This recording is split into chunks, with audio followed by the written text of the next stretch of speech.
EVM एक षड्यंत्र है। अगर आप ये कहते हैं कि आपने हाईजैक नहीं किया तो बैलेट पेपर से चुनाव करवा लीजिए ना, क्योंकि जितने भी डिस्प्यूटेड रिजल्ट हैं उन जगहों पर बैलेट से चुनाव करवा लीजिए, आपका औकात पता लग जाएगी। आपका इलेक्शन हाईजैक हुआ है, चारों इलेक्शन ने क्वेश्चन पैदा किया है। जिस देशों ने ईवीएम को बनाया वो देश ही आज उसे रिजेक्ट कर चुके हैं। ये बिल्कुल ईवीएम का खेल है। उन्हें पता है कि कैसे हाईजैक करना है सिस्टम को, उन्हें पता है कि ईवीएम को कैसे मैनिपुलेशन करना है। आज भी ये बहुजन और मुस्लिम, शेड्यूल कास्ट, ओबीसी, पिछड़ा अगर नहीं जागे ना तो आप ये देखिए कि अस्मिता ढूंढने से नहीं मिलेगी। रिजल्ट आया है वो अनएक्सपेक्टेड ही नहीं, अनप्रेडिक्टेड भी। हम वो लोग हैं जो छाती पीट के तब रोते हैं जब सांप निकल जाता है। इलेक्शन हाईजैक होता है, चुनावों से सीख भी लेनी चाहिए, हमें जागना भी पड़ेगा। और मैं आज खुल के इस बारे में कह रहा हूं कि जब वो लोग कहते हैं ना हम इलेक्शन के बाद जागते हैं, तो बिल्कुल सही कहते हैं। और एक क्रांति की शुरुआत करनी पड़ेगी जो कि एंटी ईवीएम भी है और एंटी पार्टी भी होनी चाहिए। देखिए, जो ये 5 राज्यों के चुनाव हैं, ये एक प्रकार से सेमीफाइनल है 2024 के लोकसभा का चुनाव का। और इस सेमीफाइनल के अंदर जो रिजल्ट आया है वो अनएक्सपेक्टेड ही नहीं, अनप्रेडिक्टेड भी है। अब आप ये देखिए कि कुछ लोग हैं, सत्ता से नियंत्रित कुछ लोग हैं जो कहते हैं कि हमें इतनी सीट मिलेंगी और हम क्लीन स्वीप करेंगे, और उसके बाद उतना ही डाटा, उतने ही सीट वो जीत जाते हैं। आप ये देखिए कि चारों पांचों जो राज्य हैं, 5 राज्य, उनमें एक बात कॉमन रही कि जो सत्ता पक्ष है, जो एक विचारधारा है जो कहती थी कि हम जीतेंगे, उन्होंने जीत के दिखा दिया। अब आप ये देखिए कि क्या ऐसा जादू, लोगों को लगता है कि एक जादू हो गया है, जादू नहीं है। आप ये देखिए नूह, जहाँ मेवात और राजस्थान, मध्य प्रदेश, मैं राजस्थान मध्य प्रदेश के अंदर अनुसूचित जाति के जो बहुत सारे लोग हैं, उसके अलावा मुस्लिम समाज भी है। अनुसूचित जाति का बहुत बड़ा वर्ग और मुस्लिम समाज का बहुत बड़ा वर्ग जो है सत्ता पक्ष की विचारधारा से सहमत नहीं रखता। उसके बावजूद भी इस प्रकार के रिजल्ट आना कहीं ना कहीं क्वेश्चन पैदा करता है कि क्या है। लेकिन बड़ा सवाल यह है कि जिस तरीके से ईवीएम को लेकर सवाल खड़े किए जा रहे हैं, बड़े बड़े वकील आगे आ रहे हैं, नेताओं के बयान आ रहे हैं कि कहीं ना कहीं, और यहाँ तक कि मायावती ने भी कुछ ना कुछ अपने ट्वीट में लिखा है कि उन्होंने कहा है कि कहीं ना कहीं जो फैसला आया है ये गले में नहीं उतर रहा है।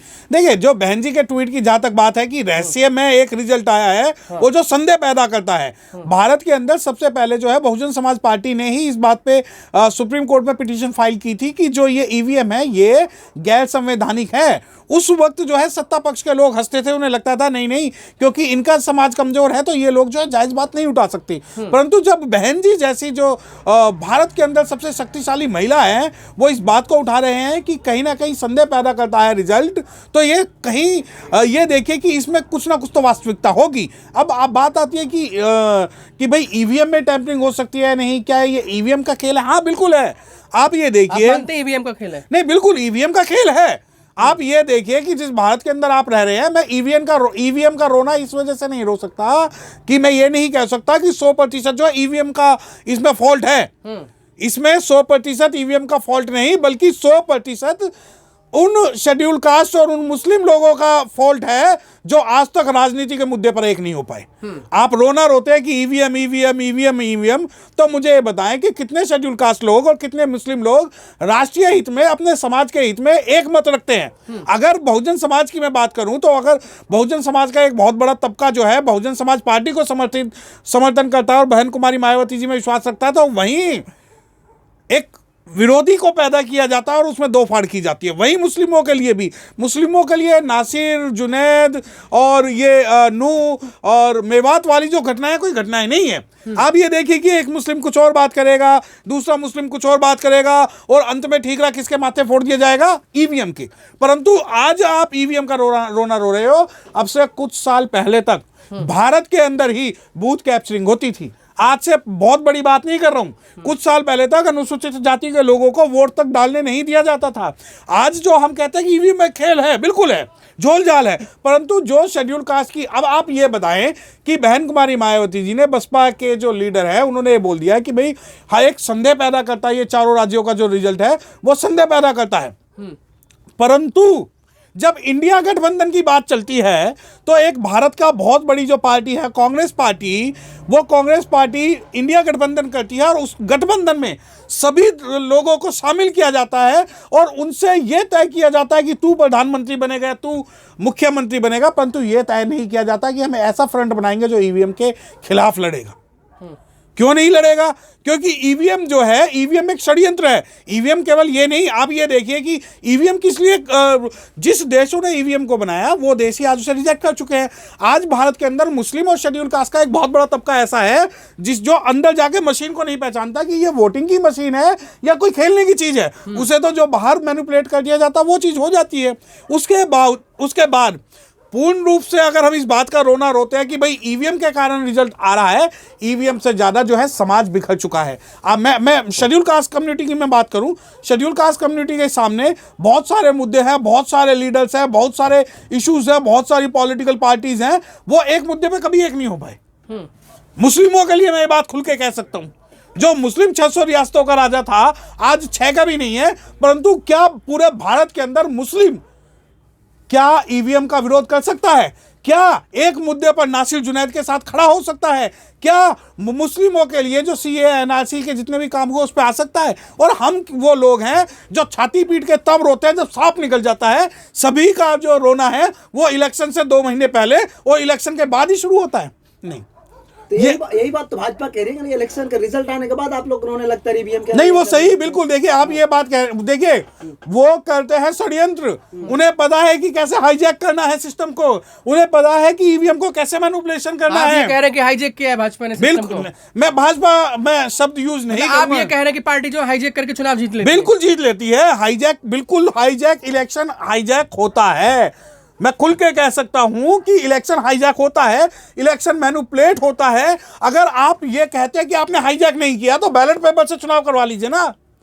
मैं कहता हूं कि जितने भी डिस्प्यूटेड रिजल्ट हैं उन जगहों पर बैलेट से चुनाव करवा लीजिए। आपका औकात पता लग जाएगी आपको कि आप कितने बड़े जो है मैनेजर हैं या कितना इलेक्शन हाईजैक कर सकते हैं। परंतु आप ये देखिए, भारत का बहुत बड़ा तबका ये कह रहा है कि हमें बैलेट पेपर से चुनाव कराना चाहिए। बहुत सारी राजनीतिक पार्टियां इस बारे में कर रही हैं। तो धांधलेबाजी तो बैलेट से भी हो सकती है। नहीं, बिल्कुल हो सकती है, बिल्कुल धांधलेबाजी बैलेट से हो सकती है। परंतु जो रिकाउंटिंग अगर किसी चुनाव में होती है तो वो बैलेट से सही होगी, मशीन से नहीं होगी। मशीन का मतलब जो मशीन ने एक बार रिजल्ट डिक्लेयर कर दिया वो फुल एंड फाइनल है, वो उसे कोई भी चैलेंज नहीं कर सकता। अब आप कहेंगे नहीं, वीवीपीटी तो निकलती है। भारत के अंदर वीवीपीटी जो मशीन है वो सभी के लिए, या वीवीपीटी की जो पर्ची है वो सभी के लिए नहीं है। अब मैं कहता हूं कि इलेक्शन हाईजैक हुआ है, चारों इलेक्शन ने क्वेश्चन पैदा किया है, परंतु क्या समाज आज इतना मजबूत है कि वो इन विरोधियों से एक होकर लड़ सके?